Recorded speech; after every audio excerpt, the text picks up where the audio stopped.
Essa minha interessante lareira, ela é toda elétrica, ela serve como função iluminação e também para poder aquecer o seu local.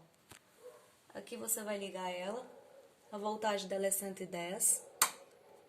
Essa daqui é a função de iluminação. Olha, seu interior é todo de luz. Esse daqui é um material sintético, onde você não queima.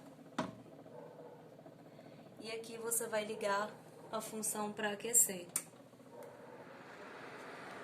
O vapor quente sai por aqui.